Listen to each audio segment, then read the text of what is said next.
the fate? This is the way. Truth is, I am Iron Man. Tells me I'm most relentless. Hello, critics, non-critics, and friends. Welcome to the Film Optix podcast, brought to you by the Drive-In Podcast Network, where we discuss film, TV, and all things Hollywood. I'm your host, Christian, and I'm joined by a few friends of the show.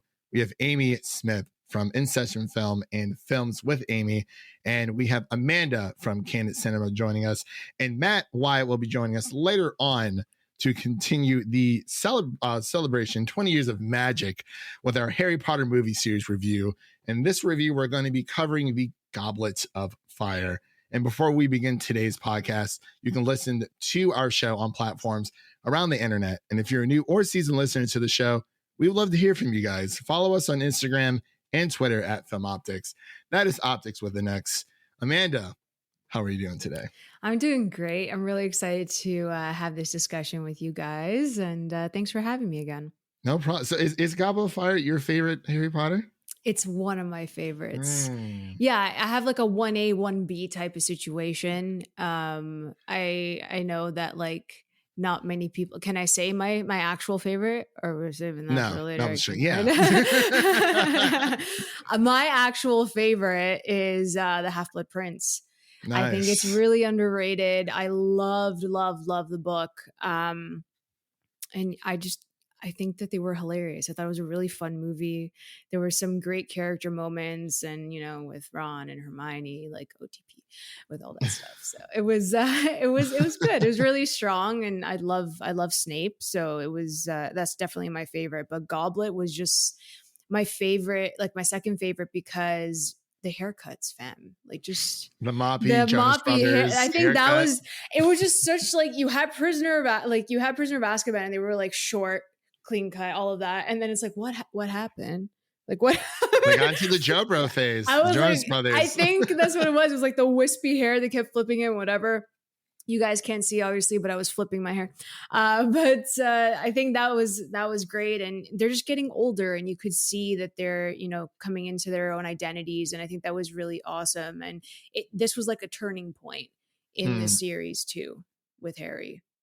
Okay, well, glad to have you on here today. Yeah, Amy, how are you doing today? I know it's late for you, and I do apologize. It's very late, but been a very good day. I've ended up watching 2 Harry Potter films, which is always a good thing to have. I got to see Philosopher's Stone again, but in the cinema in 4DX, so with all the moving chairs and all the spectacle, which was a lot of fun. And yeah, I went down and sat and watched Goblet of Fire straight after Richard. I've never done before. I've never skipped films in between Harry Potter, so that was certainly an experience. Honestly, neither. It feels like I'm cheating myself. I'm like, I even like reading the books. It's like, even though I have my favorite books, it's like I have to start from the beginning, like every single time. It's same thing with like Lord of the Rings, Hunger Games. Like I can't just jump in the middle of stories. Like this doesn't feel right, Well, with Marvel movies, it's a little bit different. There's so many of them. It's like, okay, let's be a little sensible here. But yeah, I'm glad to hear you're doing great, and it was amazing seeing Philosopher's Stone in 4DX. That sounds amazing. I did see, I think it was Prisoner of Azkaban and Goblet of Fire, the Nashville Symphony. When they were playing with the live music. It was pretty freaking awesome. Like they haven't done it since COVID, but I'm hoping they do. They bring it back, so that'll be a lot of fun. But as I mentioned earlier, Matt will be joining us later. Might have to spice this episode up a little bit, but that's okay. I have nothing else better to do on a Friday night besides remedy my throat, so I do apologize if I sound like I'm going through puberty again. I promise you I'm not. Seasonal allergies really suck. So this on our Soho review as well. But before we begin into our Goblet of Fire review, I have a few questions for Amanda. Oof.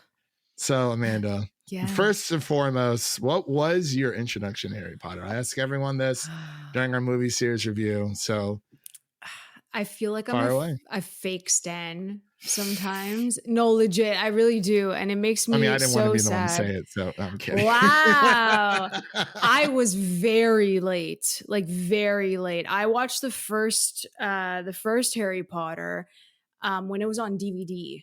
Like I got it for Christmas one year. I didn't have any of the books, and I got Philosopher's Stone on DVD, and I had watched it like this one random night because I was absolutely terrified of those things growing up as a kid. So my parents would not let me watch like Narnia and Harry Potter. Those are the two that I did not watch because they were like, you're scared of everything. Like you can't watch these. And then I'm like, no, I'm brave. I can watch Harry Potter. So I put it on. And I think that was when Order of the Phoenix was coming out in theaters. Just to give you a time, yeah, just to give you a kind of time frame of how like much of a baby I am. That's what ended up happening. So I watched the first one and then like obsession. Straight up obsession. I told my parents, I'm like, I need every single DVD that's out right now. I need all of the books to catch up. So that was my first introduction. I was like, thank you to whoever got me that Christmas gift. I have no idea who bought me that DVD.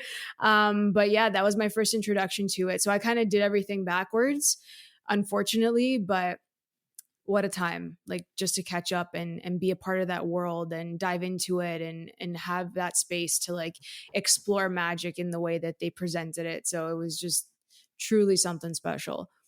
Yeah, that's a great story. Like honestly, and it doesn't really matter when you got into it because it's like there's so many book adaptations. I mean, like Game of Thrones, like I mean, there was a lot of people who read the books, but I never really honestly heard about the books until the show came out, and the show is what prompted me to go back and read the books. So like I feel like it's a beautiful thing, whether it's, you know, you were there from the beginning or, you know, catching up with it. It's like it's always a part of our lives, and it's really is like one of those special like properties where, you know, it was something new that came out. It wasn't just like, oh, you know, we're going to take this like Because of Winn-Dixie book or The Outsiders or The Giver and we're going to make a movie out of it. These books have been around forever. Like we actually got to witness, you know, like a writer, like, you know, on her rise to fame when it came to these books, because it was just something completely new. Same thing with Twilight, of course. I remember that whole lore, that Discord. I went to the midnight release for Breaking Dawn at the bookstore, so I get it. I remember watching the first one. I was like, why is it raining so much? My friend's like, they're in Seattle. I'm like, well, Seattle seems like a sucky place to live.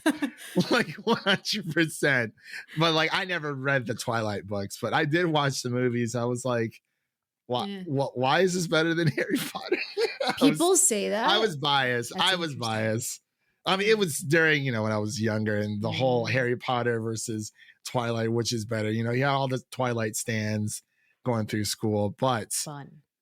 Amanda. Yeah. What is your Hogwarts house? I am a proud Gryffindor. That was not the right answer. We were looking for Griffin. I'm just kidding. I actually took the Pottermore quiz when it first dropped, and I got Slytherin. So I was like, I don't know why my answers changed. I have no idea what had happened, but then I took it again because I got locked out of that account. And took it so many times. I don't know what happened. So I took it again I think 2 years later, and I ended up with Gryffindor. And then every quiz that I've been taking is that I'm Gryffindor, but I've always identified with that house for some reason, more so than the other ones. Yeah, I believe Brendan Cassidy from In Session Film said there is a Hogwarts quiz. It sorts you in the house depending on the type of sandwich that you eat, or like based on your I was like, that's very, very interesting. So I mean, I already knew you were a Gryffindor, but just for all the listeners out there, no problem. which is always nice to know. It's just always fun because we've had one Ravenclaw for Nicole Ackman, and then I believe Ryan McQuaid and Brendan Cassidy were both Hufflepuffs. Well, Ryan was going back and forth because he was saying a lot of Hufflepuffy things, and he was going over to Ravenclaw. I was like, you're going too much. But for those listening out there, of course, I'm a proud Slytherin. Always will, always be, 100%, because it is the best house. Regardless of our the stigma towards our house. There's a lot of good-hearted folks over in Slytherin. So I will pass it over to Amy. You know, like I said, Amy, if you wanted to just give an abridged version, I know you did for Sorcerer's Stone. For those who might be listening for the first time, if you want to just give like an abridged version of how you got into Harry Potter and what your Hogwarts house is. Yeah, so for those who didn't listen to the Sorcerer's Stone podcast, I kind of grew up just loving Harry Potter. My mum was a big fan, and I would have been pretty much 1 or 2 when the books came out, and I would have been 3 when the movie came out, so I just grew up watching it. I only got to see part 2 in cinemas, but I've been able to catch up with Philosopher's Stone 2 times in cinema now, and yeah, just grew up just loving the series. I always say, like, you either grew up watching Star Wars, Lord of the Rings, or Harry Potter in our sort of generation, and I was certainly Harry Potter. That In is terms true. of houses, I'm Ravenclaw through and through. I've been Ravenclaw in all the quizzes, and for me, Luna Lovegood is my favourite character. We still won't get introduced That's to her right, till she the did, next and film. I do apologize. I Nah, meant to it's say 2 fine. Ravenclaws earlier. I was like, oh my, it's been so long since I had her on. I was like, oh my gosh, she did say Ravenclaw, so I do apologize. But I'm Ravenclaw through and through.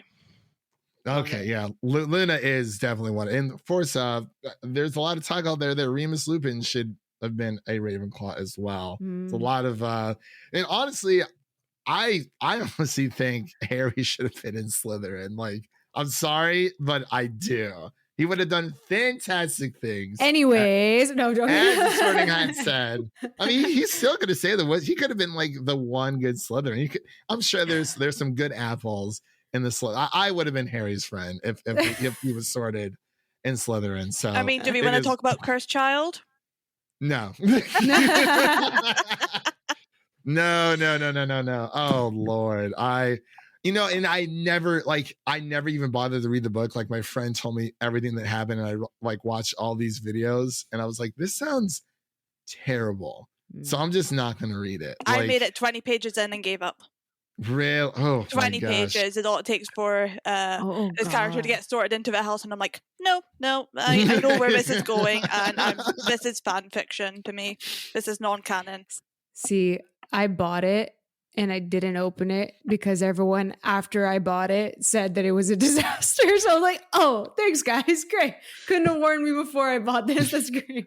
It's like one of those books you buy because the cover looks cool, but you have no idea what lies inside. Well, it says Harry Potter on, so it must be good. I mean, that's how I feel about the Fantastic Beasts. I'm just not vibing with it at all. I didn't even see the second film in the series. It's so bad. No crimes were committed. Oh None. my god, the most boring, like literally the most boring Harry Potter like movie that I've ever seen in my life. Like, it was the bad. only cool thing is that we actually got to see Nicholas Flamel, and like that's that was it. That was literally it. Was Jude Law was also more prominent in that one, which is a blessing, but we didn't have like. Well, Colin like Minerva Farrell. McGonagall was like in her 20s or something. This doesn't add up at all. We need to do the math and make it right, or else like... Dumbledore has a secret brother. I'm like, what is going on here? Like, what is JK doing? Like, I love her books. I think she's a fantastic writer. I don't think she's a great screenwriter, like, whatsoever. The two do not correlate whatsoever. Like, not at all. Two totally different pacings. But anyway, are you guys ready to get into our Harry Potter and the Goblet of Fire review? Woo! All right. So we're going to be awesome. So we're going to be right back with our Harry Potter and the Goblet of Fire review right after this short break. I reckon you have to be barking mad to put your own name in the Goblet of Fire. Come on, have you? Took you long enough? I wasn't the only one who thought you'd done it. Everyone was saying it behind your back. Brilliant. That makes me feel loads better.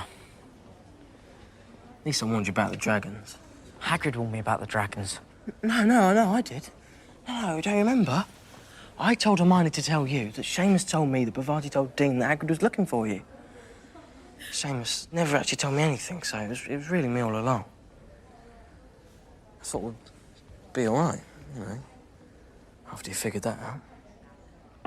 Who could possibly figure that out? That's completely mental. Yeah, isn't it? I suppose I was a bit distraught. Boys.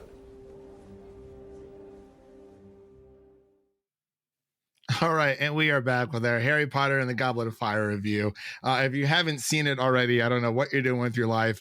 The entire series is streaming on HBO Max, but this was directed by Mike Newell and, of course, J.K. Rowling for the novels, and Steve Kloves coming back again for writing, and, of course, stars Daniel Radcliffe, Rupert Grint, Emma Watson, just to name a few. We have a few new names in there as well. So, man, oh man, I guess I don't know where to begin, but let's just kind of, get into it. Did you guys do a rewatch for this at all? So I guess we'll start with Amy, give her initial thoughts about her rewatch, because it always changes when you rewatch it like year to year. And it's so difficult nowadays, since we're all critics, not to view these movies with a critical eye, because we love them so much. And it is one of those, it is my favorite franchise. So I kind of just accept it for all of its flaws. But I guess we'll start with Amy and then go over to Amanda, and then I'll kind of end it, or yeah. Anyway, so go ahead. So I did rewatch it, and what I kind of noticed on this rewatch is it feels more of a time capsule than any other film in the series, and how emo it is, with the haircut, the band that plays at the ball is very emo, but also there's a lot of teen angst in this film, especially rivalry between Harry and Ron and Hermione. I'm like, wow, this really does feel 2005, Panic at the Disco Fall Out Boy. And I know it probably shouldn't, but it does. And that's my first thoughts.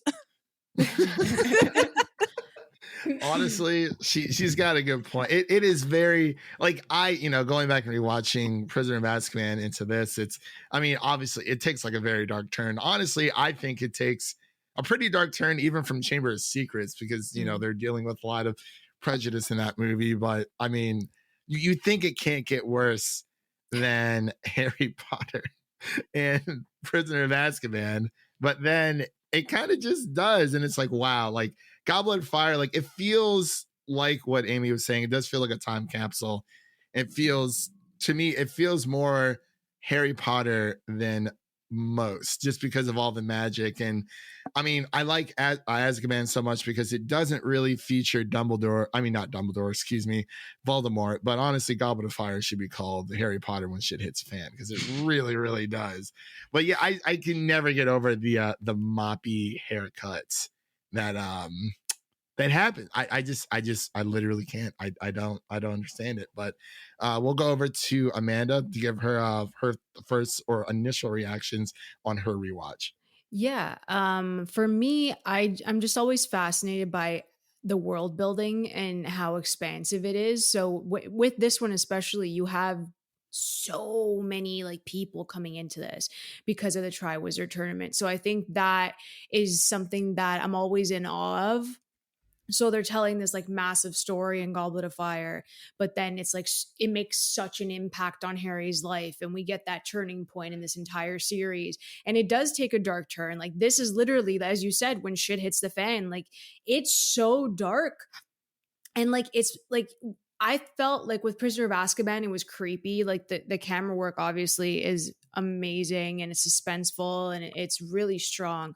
But with this one, it's just because we actually see him, we see he who must not be named after like whispers. Like it hits, and it hits every single time because it's just so powerful. Because we actually see him. And then like Daniel Radcliffe is really talented as well, because his connection with Ray Fiennes, like it is just a wicked moment. But yeah, there's like all this world building, it's expansive. And then it tells a very intimate story connecting these two people. So it's awesome for that reason. Yeah, it definitely is. And especially with the Triwizard Tournament, aka the Hunger Games of the wizarding world. It is very, very interesting. But hold that thought really quick. We're actually going to add Matt into the call. So, all right. Sorry about that little hiccup. We had to add Matt into the show. Matthew, how are you? I'm doing good. I just got out of the scene last night in Soho, and it's amazing. I have to agree with you right there, man. For sure. So to catch you up on speed, we just kind of went through our initial reactions of our rewatches of Harry Potter and the Goblet of Fire. Amy and Amanda already went. So I'll pass it over to you and we'll just take it from there.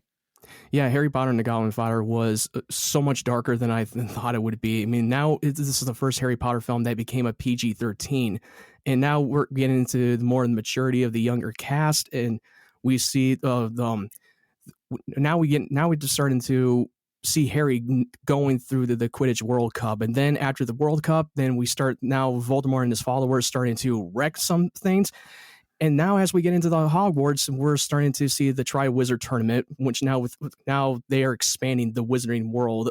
Now that there's more than one school in different region, and yeah, and it was intense. The Triwizard Tournament was so crazy. People can die in this tournament, and Harry did not ask to join, and someone put his name in the Goblet of Fire, and now he has no other choice but to compete. Yeah, and I've always wondered, and it's been a while since I've read the book because the book is lengthy as I don't know what, but it is so good. So when it comes to Harry participating in the Triwizard Tournament, what is I can't remember if there was a repercussion in the book of him not being able to, because in the film they just say, the Triwizard Cup, it has like this spell binding like magical contracts, and it's like they have to compete. And it's like, okay, well, what if he just doesn't? I guess he. What if he says, no, I have homework and I can't do it? Like, no, I can't do this.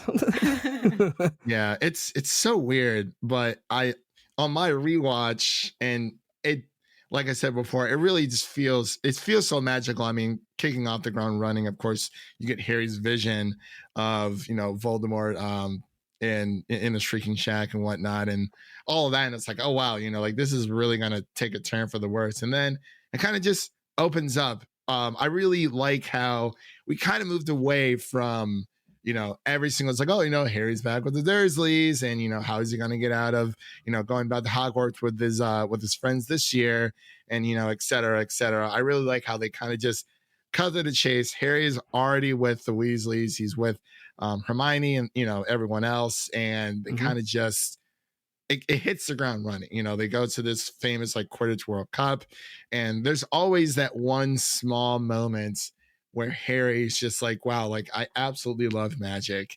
And even though he is 14 at this point, yes, he should be used to it, which he is. But I mean, being 11 years old, figuring out you're a wizard, you do have a lot to catch up on, because, he does spend his summer with the Dursleys. He's not around magic 24/7 like Ron is. I can't really even say for Hermione, but, she finds a way for sure. But I really just like how they, just hit the ground running. There wasn't a lot of like, how is Harry going to escape from the Dursleys? And it just goes straight into it. Harry's, yeah, as they explored in the books, they actually show you the Weasleys picking them up from the Dursleys. And they didn't show that in the movie. They just cut to the chase, and they do show the Quidditch World Cup in the book. And they show you the whole game, but in the movie version, they just cut right out and cut to the chase with Voldemort's and Death Eaters just burning the whole camp. Yeah, what I really enjoy about the movies, especially when it comes to some scenes, when I do remember in the Goblet of Fire when they're like kind of explaining, setting up the area of the Quidditch World Cup, and obviously like with film, you can kind of show that within like 30 seconds span and whatnot. But I actually wanted to ask you guys a question, because I've always wondered this. We get a lot of part 1, part 2s of like books, because I know that they were talking about splitting Goblet of Fire into 2 parts for the movie. Do you think the product that we got serves justice to the source material, or do you think it should have been split into 2 parts? I guess we'll start with Amanda, then we'll go with Amy, and then we'll go to Matt. Goblet of Fire was a book that I haven't read yet. I'm gonna be straight, because I did Half-Blood Prince and then Deathly. I'm old, man. I went backwards. I told you I went backwards. I'm a fake stan. I'm sorry. I'm a fake stan. I'm so sorry. But I think that without reading the book, I think they adapted it quite nicely in the one film. I think it would have been really weird to have Goblet of Fire split in 2, and then like maybe if they were to do the exact same thing with Order of Phoenix, because I know Order of the Phoenix is like a massive book, like it's bigger. I think it's longer than Goblet of Fire, right?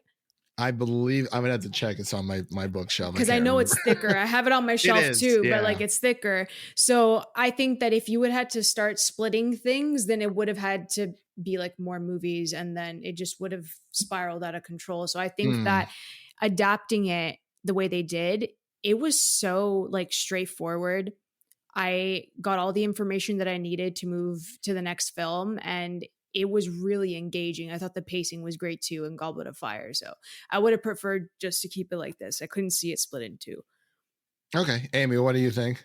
I'm the exact same. I have read all the books, but it's been years since I've done it. But I think what we find a nice balance of is not alienating maybe fans who haven't read the book, so presenting everything that they kind of need to know, but simplifying it in a way that does fit in a 2.5 hour film. And yeah, I like the fact that we just get straight to the chase here. We just go straight from the world match, and then we're back thrown in Hogwarts. We don't need to know about their lessons this year. We don't need introductions to all the professors again. We just sort of get enraptured in the big world that we get to explore with Beauxbaton and Durmstrang, and kind of get to explore that side of things. So plus, if you're going to do 2 films per 4, 5, 6, and 7, then you've got to worry about the aging of the cast, and they could be 24, 25 when the final film goes out, unless we're going to film them back to back, and then audiences are probably going to get bored if they have to watch 11, 12 films. You can see with Marvel now, people aren't watching every film in the MCU anymore. That's true. So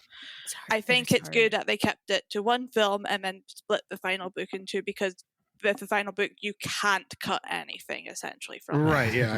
Yeah, it is the conclusion to this grand adventure. That's actually a really good point. I actually never thought of it that way. I've always wondered, because I know that they were planning on splitting it into 2, and then they decided just to do 1, and then for Deathly Hallows, I think for the conclusion you have to cover like everything. Well, yeah, I'll go to Matt so he can give his thoughts on it, and then we'll kind of just open it up. If there's anything you guys want to talk about, feel free. Yeah, I kind of echo what Amy and Amanda said, because there's so much that you had to cover. I mean, unless you wanted to make this movie like a 3-hour long film, and then maybe you might add a little bit more. Like, for instance, I kind of wish we would have seen the Quidditch World Cup. I thought it would have been more epic to watch, because it just shows you that it's a bigger place. There's more than one region for the Quidditch team, and it would have been epic to watch. And I know that we were trying to get away from the Dursleys because they're a horrible family to Harry, but it would have been a great scene with the Weasleys picking up Harry, because there's more to it than that in that scene when you read the book. And I haven't finished through the Goblet of Fire. I only got through like the first half of it. Okay, the book? Yeah, the book, okay. The Goblet of Fire. Okay, yeah. I definitely agree with you there. It is the movie itself. I do feel like they did a great job, like, because I mean you have to worry about pacing and things of that nature. Yeah, that's true. Like, there is a few things, of course we get we get the famous, Harry, did you put your name into the Goblet of Fire? This God Dumbledore tier. just bum rushing. God tier delivery. but yeah, they made Dumbledore a little bit more intense and more aggressive in the movie, but in the book he was a lot more calm. When he asked Harry, "Did you put your name in the Goblet of Fire?" Harry, honorary Oscar to Michael Gambon. It's so funny because in the book is like, Harry, did you put your name into the Goblet of Fire? they thought it wouldn't be. They thought it would be more. They wanted to be more intense. They wanted to put you on the edge of your seat. Sure. But that shows that like he's caring about him at the same time, because if he just true. whispered it, did you put your name in the Goblet of Fire? Like, it wouldn't be believable. You want it because he's showing you that he really gives a damn about Harry, and because he knows that the moment he puts his name in, he has no other choice but to compete. Yeah, it's I kind of wish it would have been the other way, because in Chamber of Secrets, when Harry finds out he's Apostle Tongue, and Dumbledore is like, "Is there anything you wish to tell me?" And he's like, "No." And then Dumbledore does this like half moon look. He's like, "Okay." He literally looks at him. He's like, The shade. all right, like, Harry. You were fine with letting him bend the rules in the first 3, but you can't make an exception. Nah. Find a loophole. Albus is shady, man. He's shady. Then he disappeared for a while, not giving a shit about Harry. Yeah. So I was like, okay. He's like, well, he kind of has to do it on his own. But the entire. Sorry, go ahead.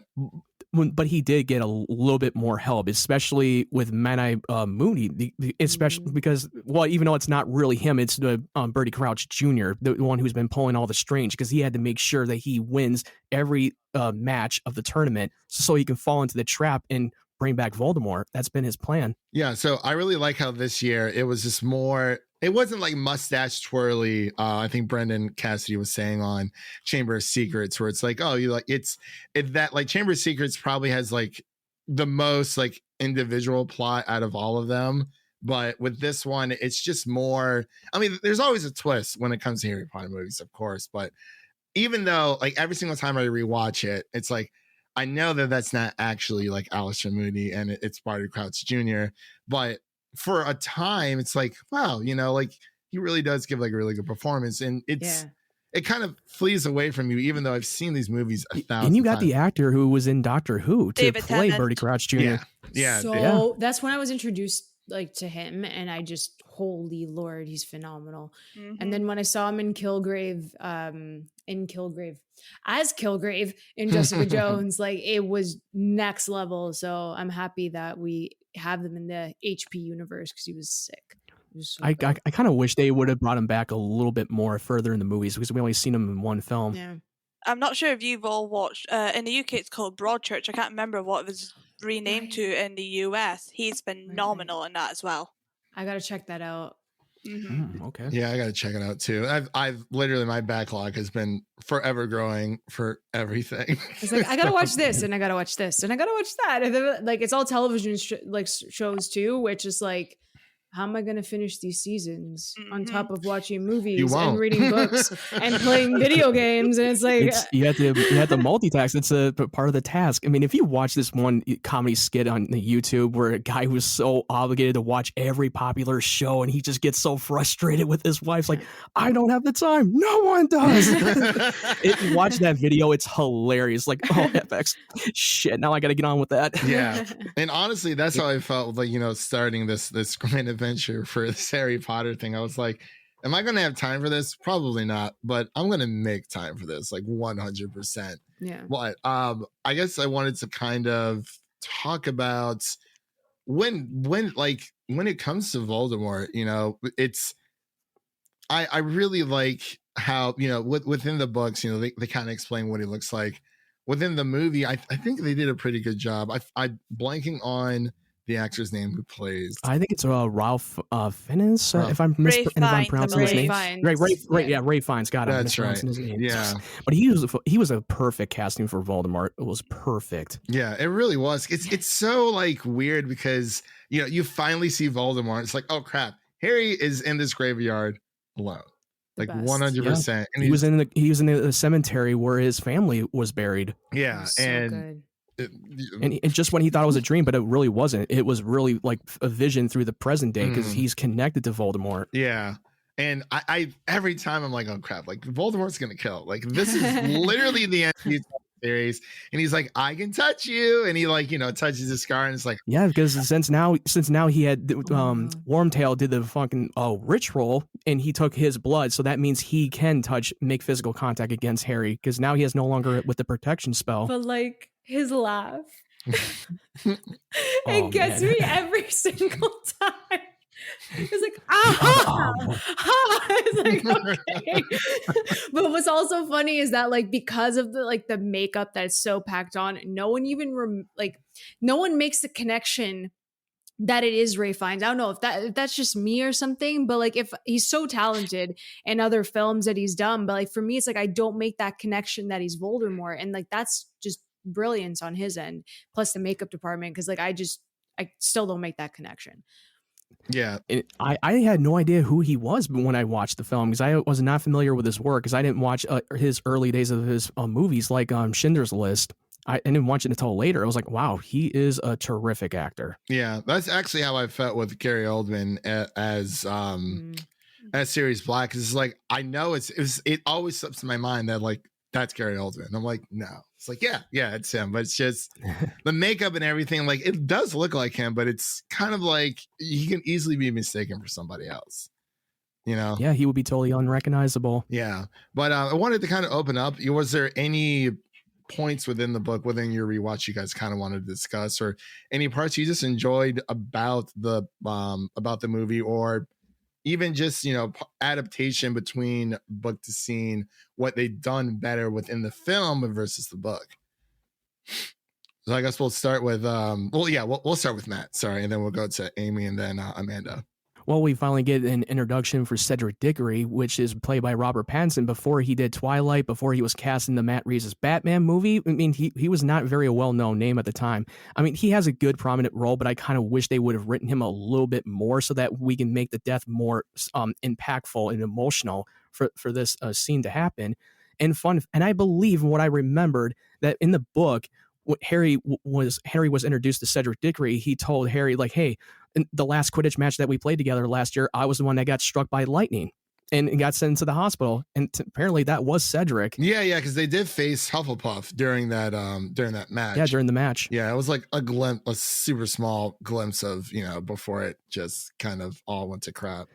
Yeah, in the third act finale with the return of Voldemort was intense and was very dark, and we got to see a little bit more answers to Harry's past, and also we got it close to the combat fight between Voldemort and Harry, which it was epic to watch. Yeah, and I really like how, you know, Voldemort kind of, I guess you could say, sets the record straight with like what actually happened the night that, you know, he tried to kill Harry, because it was some type of like love protection, like old magic that, you know, he should have foreseen and everything. So I really like how Voldemort's like, hey, like, this is what really went down. And, you know, everyone thinks that Harry's this all powerful wizard, you know, this like baby who just like destroyed the Dark Lord. And it's like, well, that doesn't really, you know, he's the boy. Yeah, because that's not how it happened. He had protection. He had help throughout his life, especially during Hogwarts. He always had help. Yeah. But I mean, Harry's not my favorite character, but how dare you? No, it's actually Ron Weasley. Me too. No one ever says him. Sorry, I'm freaking out.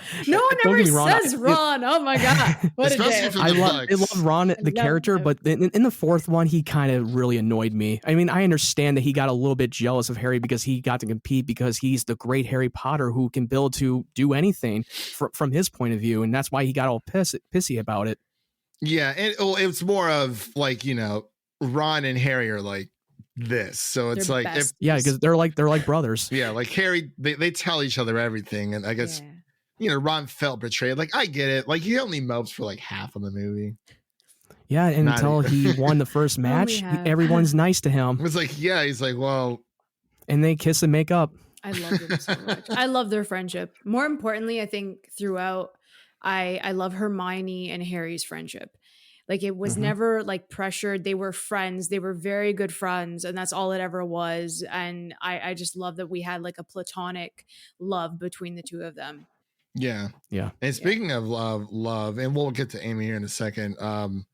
The Cho Chang, she gets finally introduced. Well, technically she shows up in the books for Prisoner of Azkaban. But fun times. I mean, I guess fast forwarding for a second, when it comes to Harry and Ginny, like in the books, it makes a little bit more sense, but like for the movie, it's like she just was not in these movies enough, like whatsoever. Right. Even like, you know, you see it throughout Goblet of Fire, you know, Fred and George are like taking bets and stuff. And she's like, why you gotta be so mean? And then, you know, they kind of just say whatever. You know, Ginny's only in it for, I think it was towards when Fred and George are taking bets and during the Yule Ball, when she goes with Neville to the Yuletide Ball. So yeah, I kind of feel like Jenny was more of a side, like an extra throughout. I mean, after like the second film, she's been more of an extra, to be honest with you. She didn't really have that much of a development. Yeah, especially in the films. I mean, like obviously throughout. I mean, I can't shake the fact that Cho and Harry should have ended up together. But I'm going to pass it over to Amy. So if there's anything you wanted to kind of bring up, because Amy actually asked to be brought back on. I was like, yeah, absolutely. You know, I'm assuming this is one of her favorites. So it's like, you know, floor's all yours. Yeah, this is my favorite of the books and the films. For me, like, there has been like a build-up of it getting darker and darker and darker, and even like the Quidditch match, it's like, okay, everything's burning down, but the first oh shit moment to me, especially rewatching the films, was the three curses, when we're introduced to that scene, especially when we start to get a sense of Neville's backstory. And I think Neville's backstory, throughout the books in particular, maybe hints that he was meant to be the one and not Harry. I don't know if you've all heard this theory, whether Neville was the one, they were born the same day, both lost their parents. There's a lot of correlations between them, but up to this point, Neville was like a joke character. He was the one that's like, why is all this happening to me? Why am I the one that's always falling and hanging off the ceiling? But seeing him watch Moody do this, well, not Moody, but Crouch do this curse in front of him, and you kind of get a sense of something happened in his background. And we get an introduction to these 3 curses, including Avada Kedavra, just haunting. And the fact that it's kind of this isolated, small, single scene rather than a whole big showcase. And it made an impact too, which, like, even you just saying it, like, I kind of got like little goosebumps. I'm not trying to be extra. I'm like serious. Like describing it, I'm serious because like this is all scripted. No, I'm kidding. It's totally like it's all written down and blend. But seriously, I got chills with you just like explaining it, and then like I revisited it in my head because it was a very powerful scene for Neville. Yeah, because Neville and Harry, they both suffered a tragic in their lives. They both lost their parents.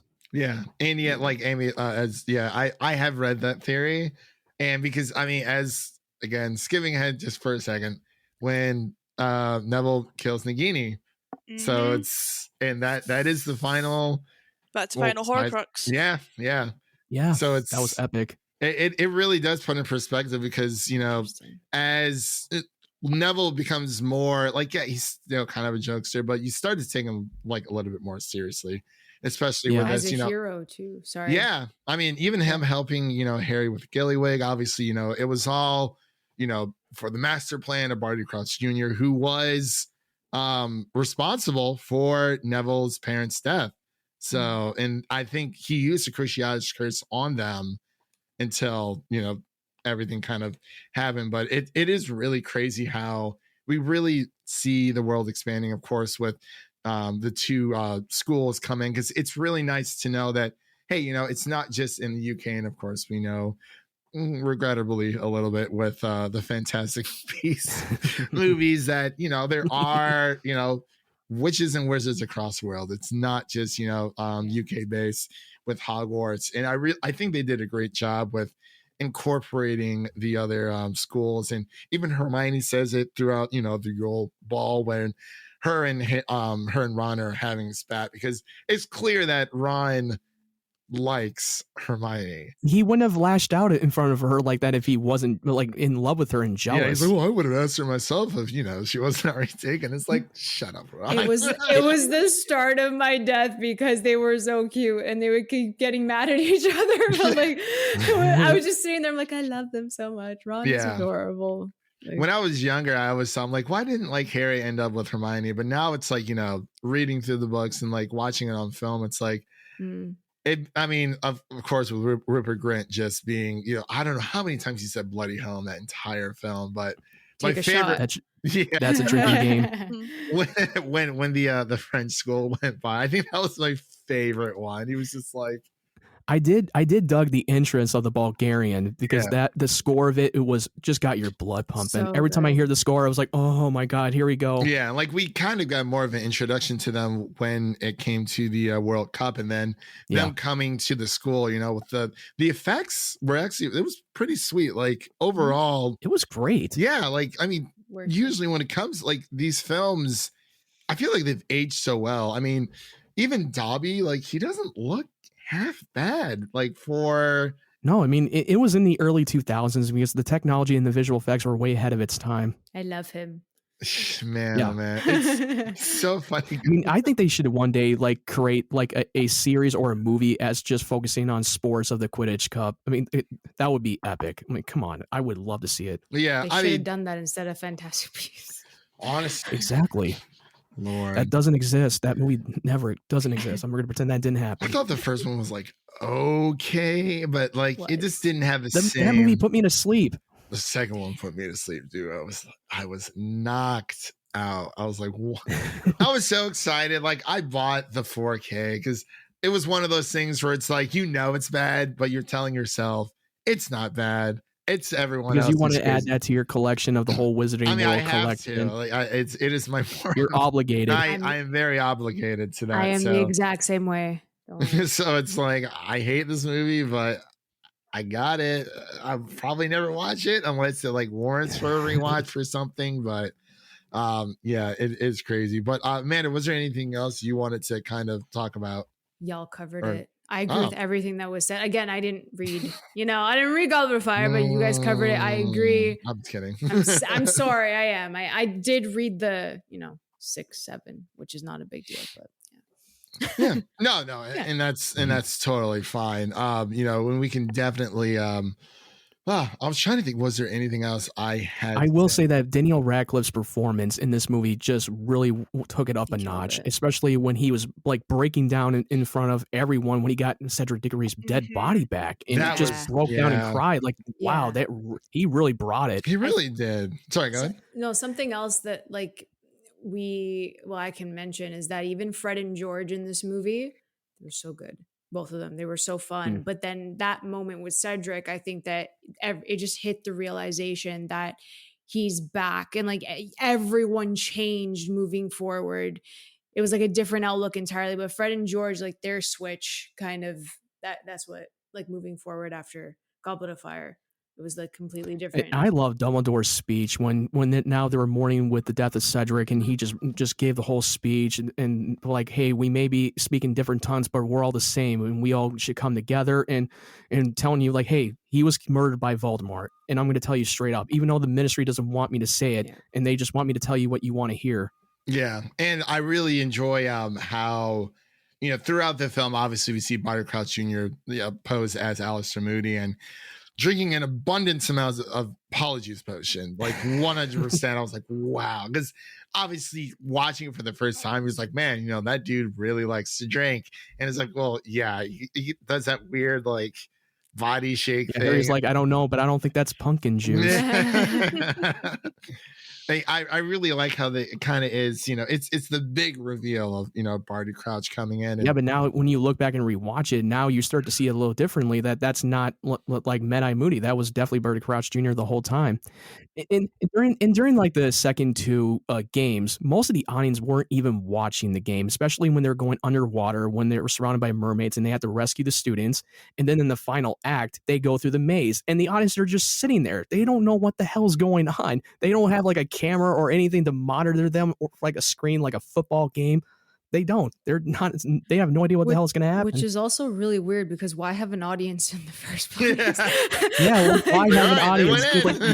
Like, hey, they're just sitting and chilling. They're just on their phones and just looking to what the hell's They going have on. no phones. They project it from their wands. And Exactly. Then that's it. If you were able to have a microphone with a wand, you can't tell me you can't have a magic camera or something to follow them around. I actually did like the microphone thing was really awesome, but even with like the challenges, I think probably my favorite, it probably was I think it was the first challenge with the dragons, because Harry finds out with Hagrid combing his hair, getting all nice, and like he's got a nice little date. But yeah, you got to give Hagrid a little bit more fun, more love, and more action in this movie. Love him. Oh yeah, but it's like Harry's realization, like their first challenge is dragons, and he's like, what? Like what do you mean? And it's like, of course he gets the Hungarian horntail, which it's one nasty rifle beast, but Yeah, it's crazy stuff. I really just, there was a little bit more of the challenges in the maze with like the Sphinx and whatnot, but I really do think they covered it in a good pacing manner. For it's like, okay, we're gonna have these 3 challenges, and of course, they have 2 from Hogwarts, got to represent. But I think the part that really killed me, not the graveyard, but when they're coming back from using the Tri-Wizard Cub as a port key, when Cedric's father like finally figures out what happens. Oh yeah, and he's like, move out of the way, that's my son, that's my boy. And chills. Literally chills. I cry. I literally cry. I'm not joking. I cry every time I watch it, just because of how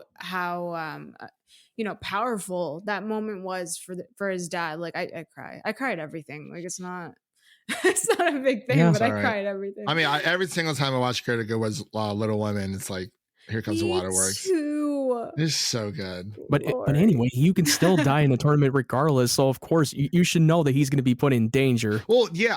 I mean, Harry almost left Cedric high and dry. Like the trophy was right there, but it's.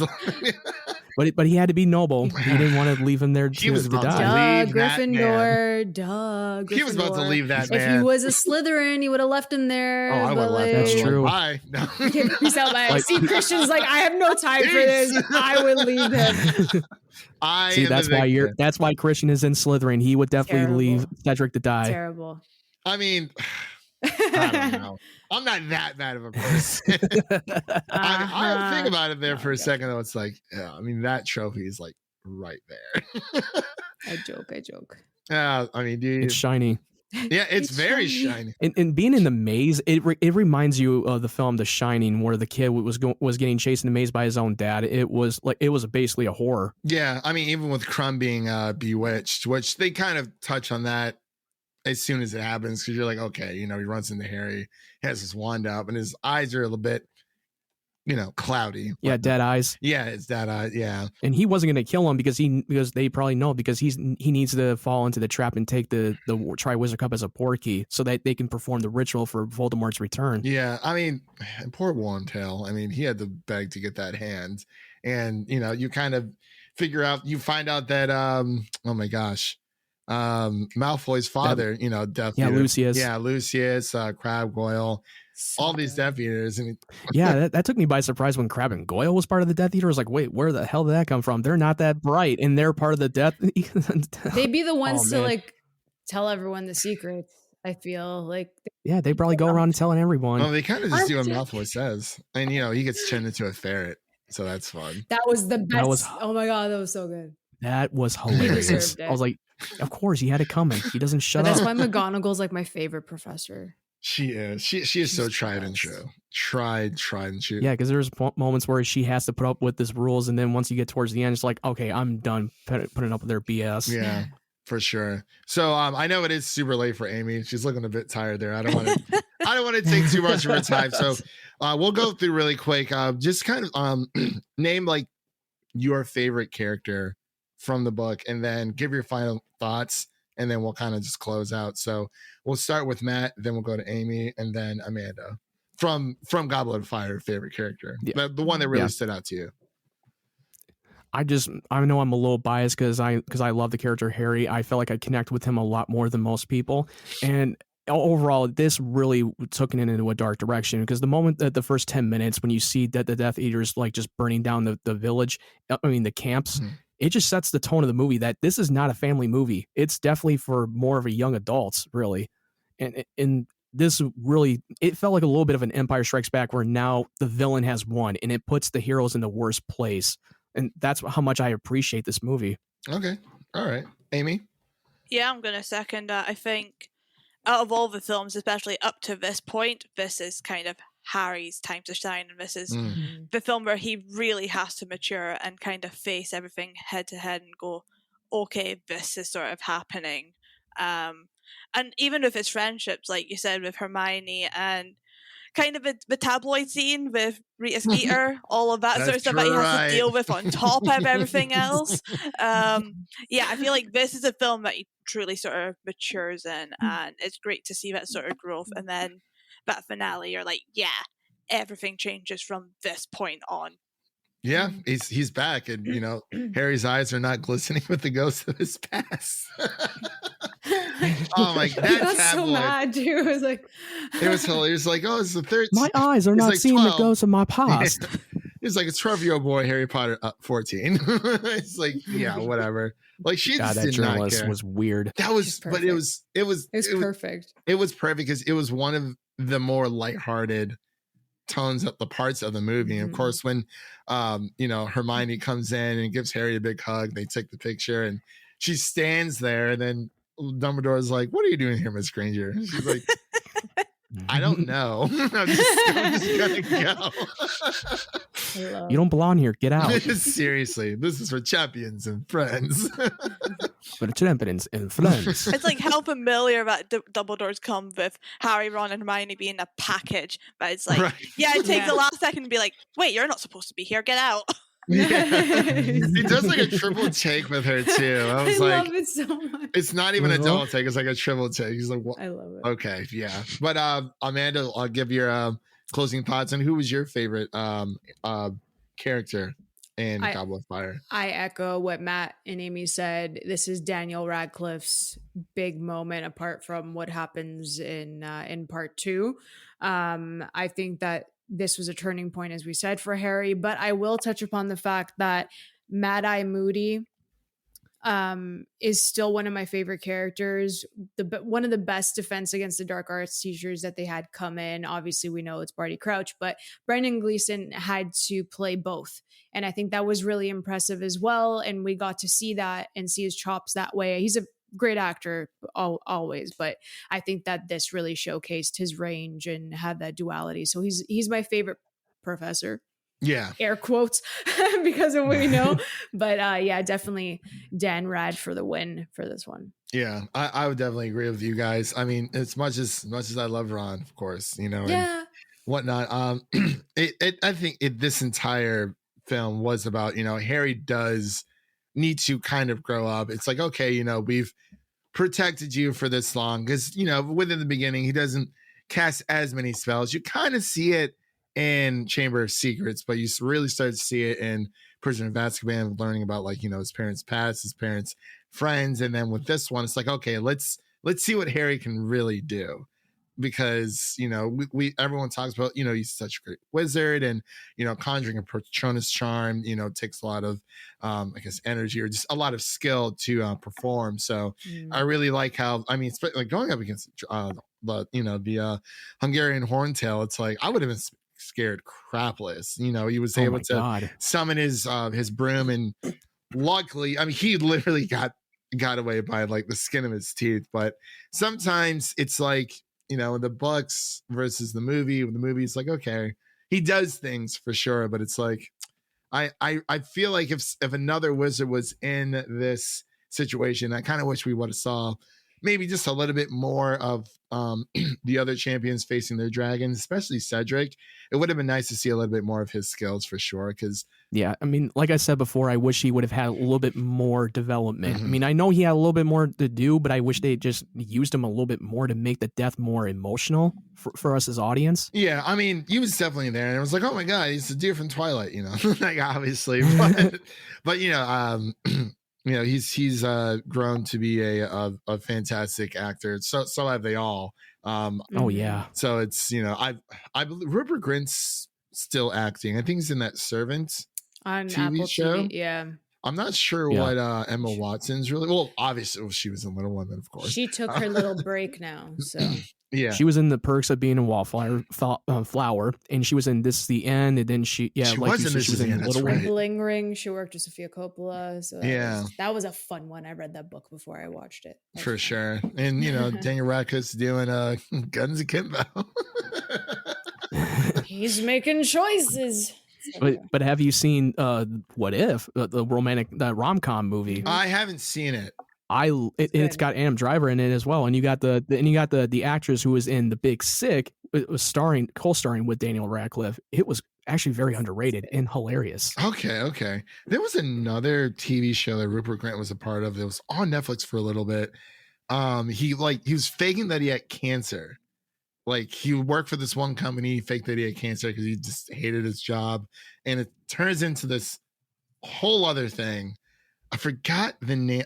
It's not Dope Sick. Sick Note. Sick Note. Googled it. I just Googled it. Sick Note. Yeah, that's it. Thanks, Google. That's why will save your life. Yeah, for sure. But I just wanted to thank you guys all for coming on. Amy, thank you so much for coming on, even though it's like nearly, you know, midnight on your side. I do apologize we went so long, but we'll go through the podcast really quick, let everyone know where we can find you guys, what's coming up, what kind of written pieces you guys are doing, what's coming up on your channels.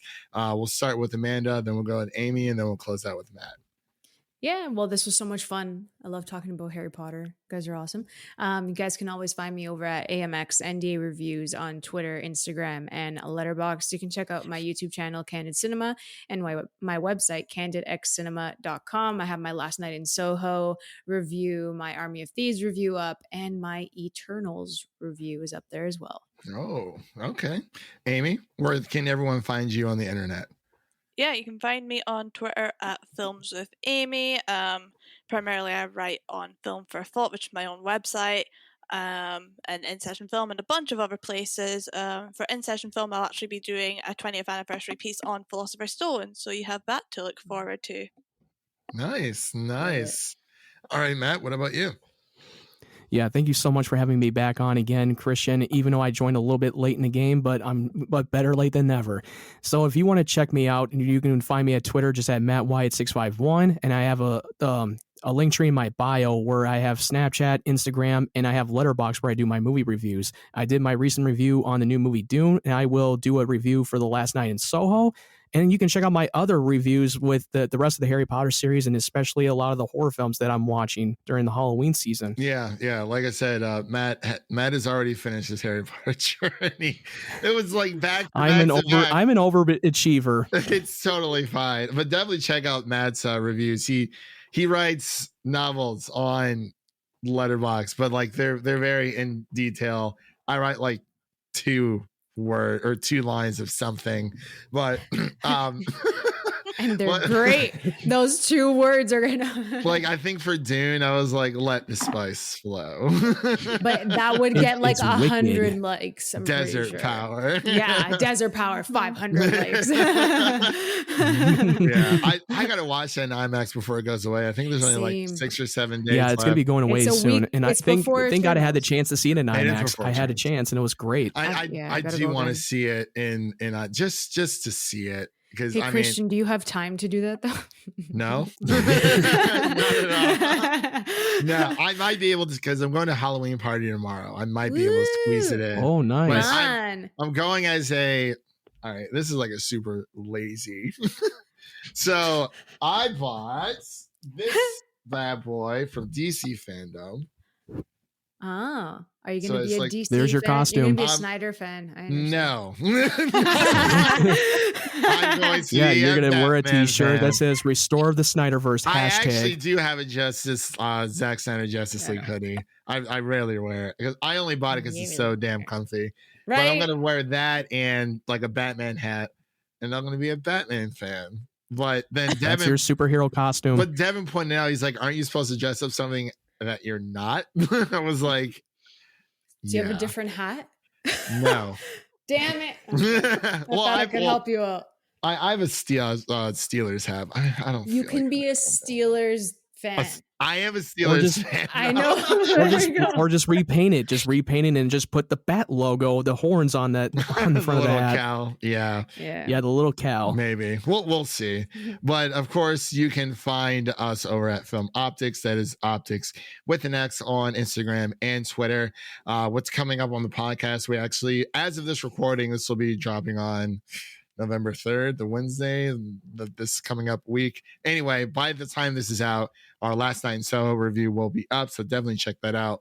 And we have our Eternals review coming up, and our Cowboy Bebop review as well here on the podcast. And of course, we'll be continuing the story here with Order of the Phoenix. We have, I believe, Leo, Jay Ledbetter, and JD coming back on. My goal is to get the entire In Session film crew on one, because they haven't been together in a while. So maybe for part 2 for Deathly Hallows, because I know that I'm trying to orchestrate this. Like, you guys have to like all be here, like all together. So we'll figure that out. But of course, we have that coming up on the podcast, as well as we did like our Squid Game review. But of course, just shift through all of our stuff. It's all there. So I'm going to close out. Actually, really quick, you can also find my stuff over on musiccitydriving.com. I'll be covering oh my gosh, Dickinson season 3, episodes 1 through 3. And I'll be covering The Harder They Fall for In Session Film as well. So definitely check out those pieces when they go live. So let's get on out of here. And again, thank you guys for coming back on. And for everyone out there listening, remember, if it's by book or by page, Hogwarts will always be there to welcome you home. So I'm going to close out here, and I hope everyone has a wonderful, or had a wonderful Halloween, like speaking in the future presence. But of course, I hope you guys all have a great Halloween weekend. Everyone stay safe. It's crazy out there. So I'll close this out. And that's a wrap for today. Thank you all for listening. And if you enjoy the show, you can leave us a 5-star rating and review on Apple Podcasts, and follow us on Twitter to stay in the know. That was Matt, Amy, Amanda, and my name is Christian. And we'll see you guys in the next one.